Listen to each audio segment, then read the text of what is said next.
یوسف علیہ السلام نے آئینہ دیکھا. امام غزالی رحمت اللہ علیہ نے اس کو لکھا ہے. نبی معصوم ہوتے ہیں, نبی کبھی گناہ نہیں کرتے. ایک دن آئینہ دیکھا.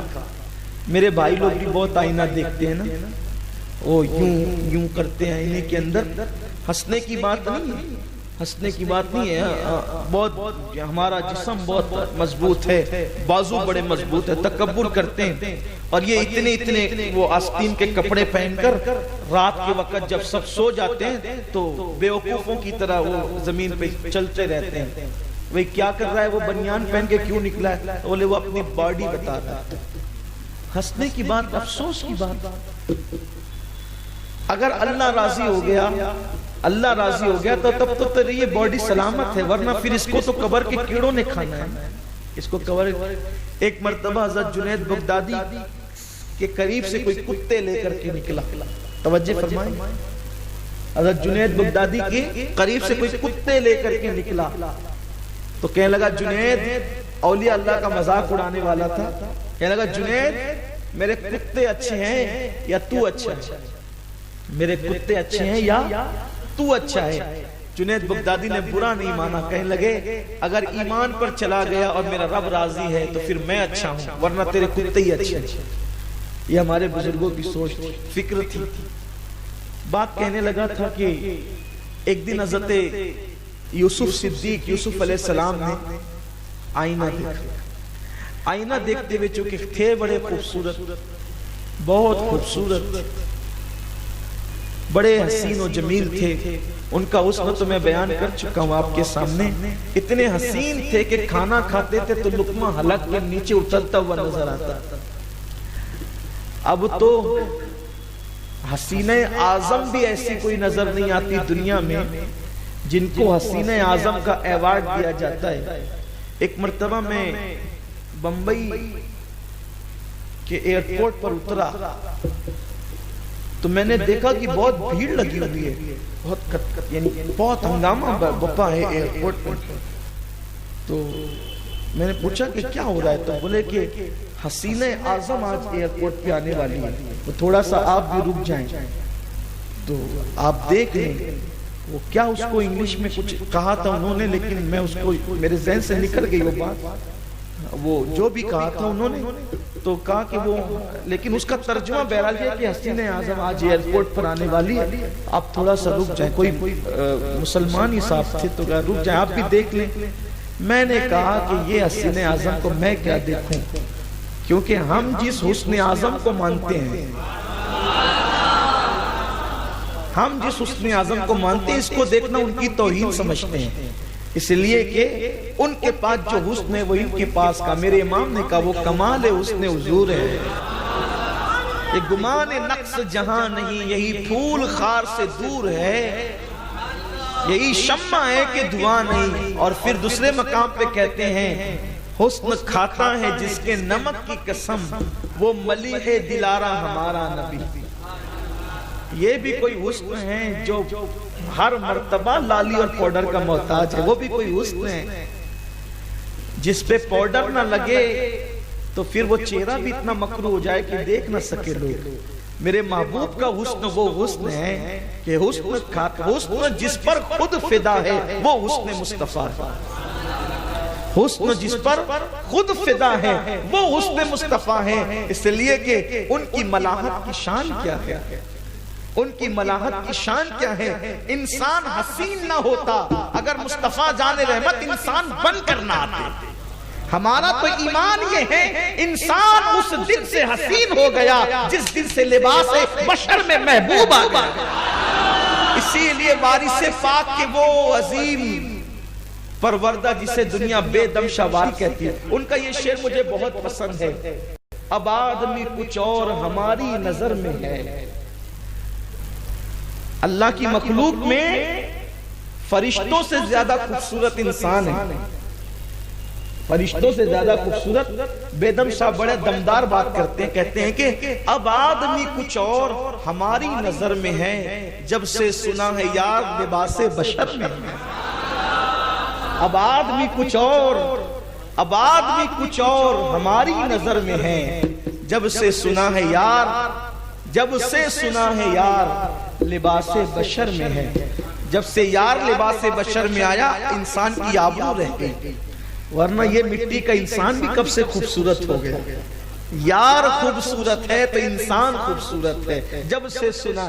آپ کو نہیں لگتا کہ اس شعر پہ بھی جھومنا چاہیے؟ جب سے سنا ہے یار، اب آدمی کچھ اور ہماری نظر میں ہے، اب آدمی کچھ اور ہماری، جب سے سنا ہے یار لباس، تو انسانیت کو آبرو مل گئی جب سے یار لباس بشر میں آیا انسان۔ اسی لئے قدرت نے کہا لَقَدْ خَلَقْنَا الْإِنسَانَ فِي أَحْسَنِ تَقْوِيمٍ، ہم نے انسان کو اچھی صورت پہ بنایا۔ کیوں بنایا؟ اس لیے کہ یار لباس بشر میں۔ یوسف علیہ السلام نے آئینہ دیکھا، اور آئینہ دیکھ کر کے دل میں بس اتنا سا خیال آ گیا کہ اگر مجھے بیچا جائے، اگر مجھے بیچا جائے تو پوری کائنات کی دولت بھی میرے حسن کا بدل نہیں ہو سکتی۔ اگر مجھے بیچا جائے، اگر مجھے بیچا جائے تو پوری کائنات، یا اگر میں بک جاؤں، اگر میں بک جاؤں تو پوری کائنات کی دولت بھی اس کا بدل نہیں ہو سکتی۔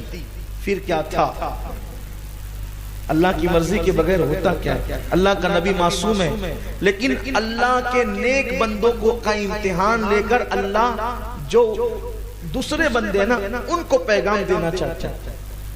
ایسا نہیں ہوتا، توجہ آپ کی میری طرف، ایسا نہیں ہوتا کہ جب اپنے بچے اور دوسرے کے بچے لڑتے ہیں، اپنے بچے اور دوسروں کے بچے لڑتے ہیں تو ہم کیا کرتے ہیں؟ جس سے محبت ہوتی ہے اپنے بچے کو مارتے ہیں نا، اپنے بچے کو مارتے ہیں اور کہتے ہیں کہ چل لڑائی نہیں کرنا، تو اس سے دوسروں کو پیغام ملتا ہے کہ لڑائی نہیں کرنا۔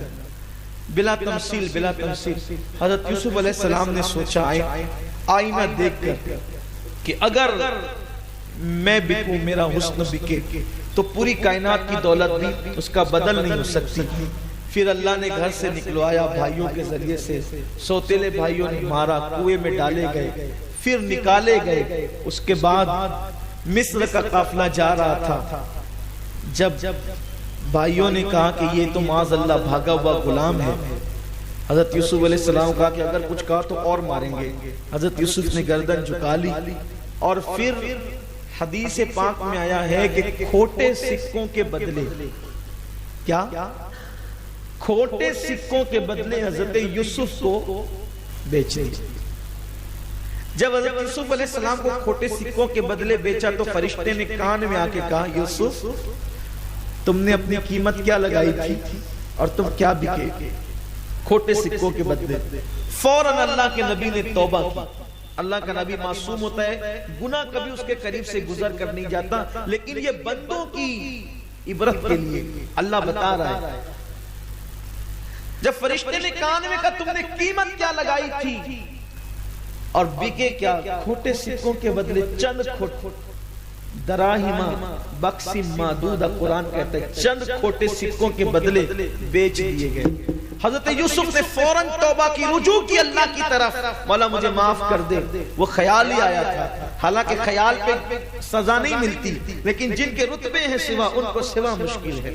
یہ تو معبود لوگ ہیں نا، سزا نہیں ہے یہ، بلکہ بندوں کو عبرت کے لیے ہے۔ بس کیا تھا؟ یوسف علیہ السلام نے رجوع کیا، توبہ کی۔ پھر حضرت یوسف مصر گئے، مصر پہنچے، پھر وہ سارا واقعہ آپ اس سے سن چکے ہیں تفسیر میں۔ نہلائے گئے، کانوں میں موتیاں ڈالی گئی، سچے موتی، سونے کی جوتیاں پہنائی گئی، سونے کا تاج سر پہ رکھا گیا، سونے کے کنگن پہنائے گئے۔ شریعت محمدی میں حرام، اور شریعت میں حکم الگ تھا۔ سونے کے کنگن پہنائے گئے، لباس قیمتی پہنایا گیا، اور بازار میں ایک تخت بچھا کے اس پہ بٹھا دیے گئے۔ اب وہ جو شخص تھا جس کا نام بشرا آتا ہے، بشرا، اس بشرا نے کہا لگاؤ قیمت، مصر والو بہت غلام خریدیں، ذرا اس کی بھی قیمت لگاؤ۔ کسی نے کچھ، کسی نے کچھ، کسی نے کچھ۔ مصر کا بادشاہ آیا تو اس نے اپنی بیوی کے کہنے پر کہا مصر کا سارا خزانہ دیتے ہیں اور یوسف کو لیتے ہیں۔ تب فرشتے نے کان میں آ کے کہا یوسف جب تو نے اپنی قیمت خود لگائی تھی، جب تو نے اپنی قیمت خود متعین کی تھی تو کھوٹے سکوں کے عوض بیچے گئے. آج تیری قیمت اللہ نے لگائی ہے. آج تیری قیمت تو دیکھ جب تم اپنی قیمت خود متعین کرتے ہو تو کیا ہوتا ہے, اور جب اللہ کسی کو نوازتا ہے تو پھر شان کیا ہوتی ہے. حالانکہ یہ بھی ہوا ساری قیمت لگا کر سارا خزانہ خالی کر کے پھر بھی کہا, ہاں یہ بات بھی خاص یاد رکھنا, خرید نہ سکا یوسف کو, سارا خزانہ دے دیا پھر بھی بشرا راضی نہیں ہوا تو کیا کہا, بشرا یہ خزانہ لے لے اور یہ غلام یوں ہی دے دے. یہ غلام خزانہ لے کر, کیونکہ اس کی کوئی قیمت تو لگ نہیں سکتی. اس لیے بندے کو چاہیے کہ وہ اپنے تکبر کو, دل کی انا کو, دل کے اندر بیٹھے ہوئے اس بت کو نکال کر کے باہر کرے اور اپنے اندر عاجزی اختیار کرے, ورنہ بندہ اللہ کی خفیہ تدبیر